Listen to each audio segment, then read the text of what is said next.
Welcome back to another technical deep dive here in the debug zone. Today we're tackling a big question and breaking it down with insights from other users. Hopefully this clears up some misconceptions and helps you get the answer you need. So buckle up, stay a little curious, and let's jump right in.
And that's a wrap.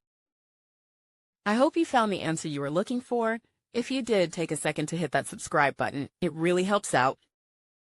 And let me know in the comments which solution worked best for you. See you next time in the debug zone.